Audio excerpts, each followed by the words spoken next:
오늘 아침 한국에게는 기쁜 소식이, 일본에게는 절망적인 뉴스가 전해졌습니다. 세계무역기구 사무총장 선거에 출마한 유명희 후보가 최종 후보 2인에 진출했다는 소식이 알려졌기 때문입니다. 처음 8명이 출마를 한 상태에서 5명으로 1차 진출을 했고 가장 어렵다고 본 최종 후보에 결국 진출을 했습니다. 충분히 승산이 있다는 한국의 전략이 그대로 먹히고 있는 것입니다. 일본의 노골적인 방해 공작에도 불구하고 최종 후보가 되었기 때문에 일본은 충격을 받고 큰 혼란에 빠져 있습니다. 일본 언론과 네티즌들은 WTO 탈퇴하자, 빨리 중국과 손을 잡자 등의 반응입니다. 그러나 한국은 이런 일본의 집요한 회방에 아랑곳하지 않고 승리를 자신합니다. 미국과 중국과의 무역 갈등이 도리어 유리한 국면이 되고 있기 때문입니다. 미국과 중국 그리고 한국과 일본 사이에서 긴박하게 돌아가는 외교 전략을 정리했습니다. 오늘 아침 속보로 유명희 후보 WTO 사무총장 선거에서 최종 2인 후보에 진출했다는 소식이 올라왔습니다. 블룸버그와 로이터 통신 등이 어젯밤에 긴급 속보로 보도하면서 오늘 오전에 공식적인 발표가 있을 것이라고 했습니다. 유명희 본부장의 맞상대는 나이지리아의 응고지 오콘조 이웰라 후보가 함께 진출했다고 합니다. 이제는 11월 초에 164개 회원국의 다수결로 최종 당선이 이루어집니다. 오콘조 이웰라 후보는 하버드대를 최우등으로 졸업하고 세계은행에서 25년을 근무하고 나이지리아에서 재무장관과 외교장관을 지낸 인물입니다. 경력은 화려하지만 WTO가 통상 전문 국제기구라는 점에서는 도리어 약점이 될 수도 있습니다. 그러나 그동안 아프리카에서 WTO 사무총장이 나온 적이 없기 때문에 아프리카 국가를 중심으로 지지층이 넓은 것은 큰 도움이 되고 있습니다. 일본은 아시아에서는 태국에서 사무총장이 배출된 적이 있다. 아프리카에서는 한 명도 없었기 때문에 이번에는 아프리카 국가에서 사무총장이 나와야 한다. 라고 공개적으로 밝혔습니다. 일본은 이런 명분을 내세우면서 한국의 유명희 후보는 절대 안 된다. 라고 하면서 총력 저지하는 외교전을 펼쳤습니다. 가장 확실한 것은 최종 후보에 아예 올라가지도 못하게 하는 것이기 때문에 그동안 많은 노력을 했습니다. 일본은 특히 중국이 아프리카 후보를 지지한다는 것에 큰 기대를 가지고 있었습니다. 중국의 막강한 경제력과 외교 압박으로 아프리카 후보 2명이 최종 후보에 들어가게 할 수도 있다 라고 내심 기대하기도 했습니다. 그러나 한국은 최종 후보에 진출하기만 하면 충분히 승산이 있다고 봤기 때문에 유럽연합에 많은 공을 들였습니다.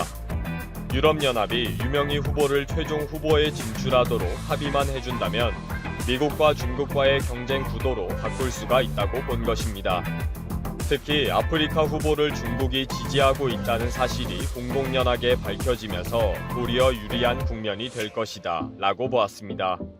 한국은 일단 유럽연합의 지지를 확보하는 것이 중요했기 때문에 외교 역량을 총동원해서 지지를 호소했습니다. 그리고 이 외교 전략은 그대로 먹혀 들어갔습니다. 유럽연합이 유명희 후보의 경력과 능력을 무시할 수가 없게 된 것입니다. 7일 유럽연합 회원국 대사들의 모임에서 유명희 후보를 최종 지지하기로 결정했다는 소식이 일본에 전해졌습니다. 모임에서 헝가리가 영국과 케냐 후보에 대한 지지를 적극 표명하면서 많은 토론이 있었지만 최종적으로 유명희 후보와 나이지리아 후보를 최종 후보로 만장일치 지지하기로 결정한 것입니다. 일본에 급히 전해진 이 기사에 결국 낙선 소식이 전해질 것이다. 중간 소식은 필요 없다. 미국이 WTO를 탈퇴하고 새로운 국제기구를 만들기 원한다. WTO 폐지하자. 일본은 즉시 WTO를 탈퇴해라. 마지막으로 선출되지 않기를 기도한다. 등의 댓글이 올라오면서 일본인들의 관심을 모았습니다. 유럽연합이 최종 결정을 하면서 해외 언론은 즉시 이 소식을 알렸습니다. 블룸버그는 유명희는 정부에서 25년간 통상 전문가로 일을 했다. 그녀는 미국과 중국, 영국과의 협의를 통해 무역 네트워크를 확장하는 데에 큰 역할을 했다. 라고 소개했습니다. 이렇게 한국의 전략대로 유명희 후보가 최종 후보로 진출했습니다. 그리고 최근 미국과 중국과의 갈등이 WTO에서 폭발하는 일이 발생했습니다. 지난달 미국과 중국과의 무역 갈등에 대해 세계무역기구가 미국의 대중 관세 부과는 국제무역 규칙에 부합하지 않는다고 판정을 했습니다. 이 판정에 대해 미국은 강력히 반발했고 중국은 미국이 판결을 받아들이고 다자 무역 체계를 증진해야 한다고 주장했습니다. 미국은 WTO는 중국의 기술 탈취와 불공정 무역을 막기에는 완전히 부적절한 결정을 했다고 비난했습니다. 미국은 WTO가 중국의 입장만을 대변하는 제2의 WHO가 되고 있다는 것에 대해 강하게 불만을 밝혔습니다. 특히 중국이 그동안 국제기구의 영향력을 키워나가면서 공정한 게임이 되지 못하고 있다는 것에 대해서도 비판했습니다. 그래서 이번에 오콘조 이웰라 후보를 중국에서 지지하고 나선 것도 미국의 심기를 불편하게 하고 있습니다. 중국이 당선 승산이 높은 아프리카 국가 후보자를 적극 지지하고 나서면서 WTO도 중국의 영향력에 두겠다라는 노골적인 전략을 그냥 둘 수가 없는 상황이 되어버린 것입니다. 특히 미국은 아프리카 국가들이 중국의 영향력에 있으면서 유엔에서도 중국을 무조건 지지하는 것도 불편합니다. 7일에는 유엔 인권위원회 회의에서 미국, 영국, 독일 등 39개국이 중국은 홍콩과 위구르족에 대한 인권 탄압을 중단하라는 공동성명을 발표했습니다. 이에 대해 중국 측은 55개국의 공동성명으로 홍콩 주민들은 자유를 누리고 있다. 미국은 내정 간섭을 중단하라. 라는 지지를 발표했습니다. 중국 측에는 북한, 파키스탄과 시리아 등 반미 국가들과 함께 대부분이 아프리카 국가들입니다. 중국 측이 경제력으로 아프리카 국가를 조종하고 있다고 보는 이유입니다. 중국은 국제 외교에서 미국과 맞서기 위해 국제기구를 장악한다. 아프리카 국가 등 경제적 지원으로 영향력을 발휘한다. 라는 전략을 사용하고 있다는 것입니다. 미국은 이런 방법으로 중국이 경제적인 회유와 압박으로 공정한 국제 질서를 어지럽히고 인권 탄압 등을 하고 있다고 보고 있습니다. 이러다 보니 중국이 WTO 선거에 개입하려고 하는 것도 미국은 도저히 그냥 두고 볼 수 없다는 분위기가 팽배합니다. 이제 일본이 믿을 수 있는 것은 중국이 적극적으로 나이지리아 후보를 지지하는 활동을 해주는 것입니다. 일본은 일본대로 회방하고 공작을 할 것이지만 상황이 그렇게 만만하지 않다는 것입니다. 발등에 불이 떨어진 일본은 중국만 쳐다보고 있게 되어버린 것입니다. 이런 상황에 일본 네티즌들은 아침부터 댓글을 달기 바쁩니다. 일본에 불리한 결정을 할 것이다. 돈을 내지 말고 빨리 탈퇴하자. 만장일치제이다. 일본은 끝까지 반대해라. 나이지리아 힘내라. 아마 이런 댓글을 오늘 하루 종일 올라올 것 같습니다. 속 터지는 상황이니 댓글이나 쓰면서 화풀이해야 하는 판이네요. 이제 곧 유명희 후보가 최종 당선되면 댓글이 볼만하겠네요. 안녕하세요. 즐거운 라디오입니다. 자, 오늘 삼성전자 실적 발표가 있었습니다. 대박 소식이죠. 아주 대단합니다. 삼성전자가 이 신종 코로나 바이러스 감염증 상황에서도 3분기 영업이익이 12조 원을 넘어서는 놀라운 경영 실적을 달성했습니다.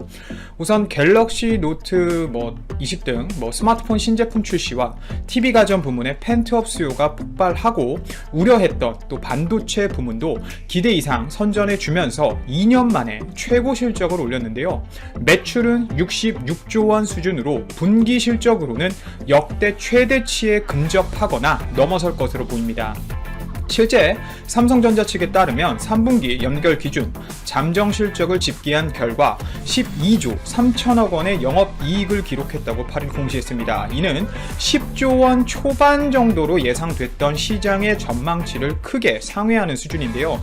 저 또한 제가 몇 번 영상을 통해 11조 원 수준을 넘을 것이다 라고 미리 방송 드렸던 적이 있는데 무려 1조 3천억 원이나 높은 수준의 영업이익을 기록했습니다. 정말 대단한 의미죠. 이 숫자는 특히 코로나까지 겹친 상황에서 말이죠. 아시겠지만 삼성전자의 분기 영업이익이 10조 원을 넘는 것은 반도체 슈퍼 호황기로 불리는 2018년 4분기 10조 8천억 원 이후 7분기 만에 처음이면서 그해 3분기 기록한 17조 5,700억 원에 이어 2년 만에 최대 실적입니다.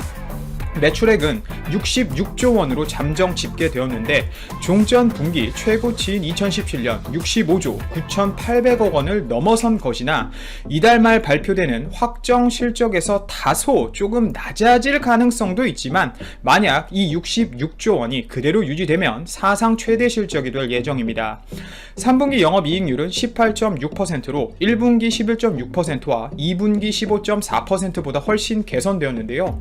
우선 삼성전자가 3분기 코로나19와 미중 무역 분쟁 등 불확실성 속에 놀라운 성적을 낸 것은 반도체도 기본적으로 베이스에 깔려 있지만 모바일과 TV, 가전 등 세트 부문의 호조가 원동력이 됐다는 평가를 받고 있습니다. 오늘 정확하게 삼성전자에 속한 부문별 실적은 공개되지 않았으나 우선 증권가에서는 3분기에 출시된 갤럭시 노트 20 시리즈와 이 갤럭시 Z 플립 2 등 스마트폰 전략 모델의 글로벌 판매 호조로 모바일 부문에서 약 4조 원 후반대의 영업이익을 올린 것으로 보고 있습니다. 최근까지 모바일 사업부의 실적이 부진했었는데 코로나에도 불구하고 아주 많은 판매량을 보여준 것으로 보입니다. 특히 신제품인 갤럭시 폴드 2 시리즈와 이 플립 시리즈 등이 인기가 아주 좋다고 하는데요. 뿐만 아니라 코로나19로 인한 온라인 비대면 판매가 늘면서 오프라인 매장에 지불하는 마케팅 비용이 감소한 것도 수익 증가에 기여한 것으로 파악됩니다. 대충 이 증권가 리포트들 좀 봐보면 IM 부문의 매출액도 2분기보다 약 50% 이상 증가해 30조 원을 넘어선 것으로 파악은 됩니다.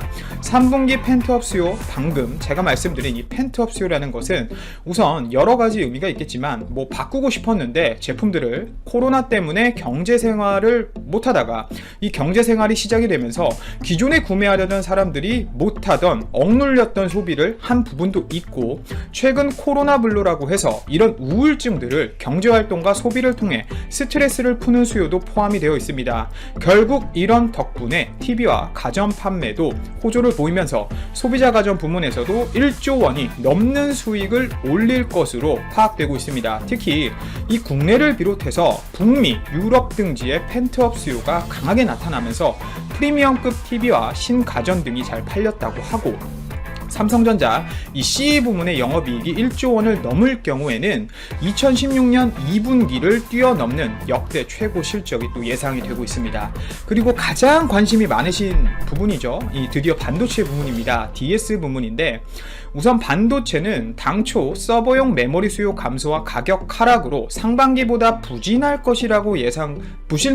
것이라는 이 예상과 달리 2분기 5조 4,300억 원의 영업이익과 비슷하거나 오히려 약간 높은 실적을 올릴 것으로 파악이 됩니다. 우선 그 이유에 대해 제가 말씀드리면 서버 업체들의 재고 증가로 서버용 D램 자체 가격은 하락했지만 코로나19로 인한 언택트 수요로 PC 수요가 늘었고 게임 많이 하시죠.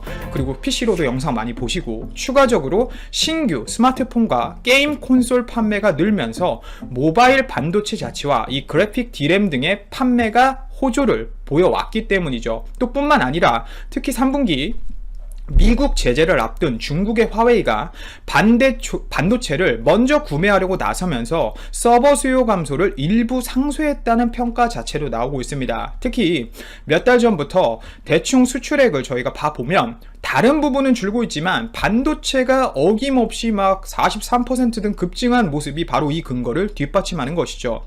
메모리를 지나서 이제 제가 파운드리로 넘어가 보겠습니다. 최근 파운드리 부문의 굵직한 신규 수주가 늘어난 것도 분명 실적 방어에 기여했을 겁니다. 기존의 대형 고객사죠. 이런 삼성의 퀄컴뿐만 아니라 IBM 제품을 또 수주하면서 7나노 EUV 공정을 활용해 생산한다는 소식도 있었고 최근에 알려드렸지만 이 엔비디아 그래픽카드 RTX 시리즈 제품에 들어가는 GPU를 삼성전자가 이 엔비디아사의 RTX 시리즈를 전량 수주하면서 삼성전자 파운드리의 위력을 보여주었는데요. 특히 이 RTX 시리즈 같은 경우는 삼성전자의 8나노 공정을 활용했는데 직전 제품 대비 성능적으로 최대 40% 이상 상승된 결과를 보여주고 있고 세계 여러 나라들의 게이머들에게 아주 좋은 평가를 받으면서 엔비디아 측에서는 당장 재고가 없어서 못 팔 정도로 잘 만든 그래픽카드라고 평가받고 있기 때문에 삼성전자가 당분간 엔비디아의 이 RTX 시리즈를 생산하는 동안은 이 파운드리가 물량 면에서는 앞으로 당분간 크게 모자람이 없을 것으로 예상이 됩니다.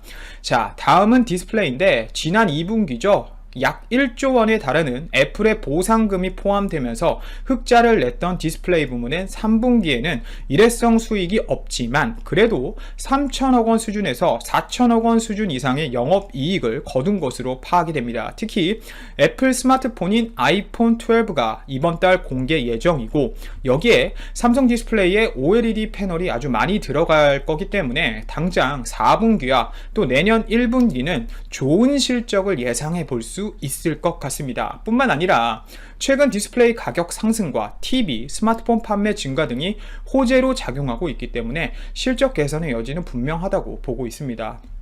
그리고 우선 코로나로 인해 정말 힘들었을 텐데 삼성전자가 분명 어려운 상황임에도 불구하고 3분기에 방금 말씀드린 것처럼 아주 좋은 실적을 거두었습니다. 12조 3천억 원이면 정말 엄청나네요.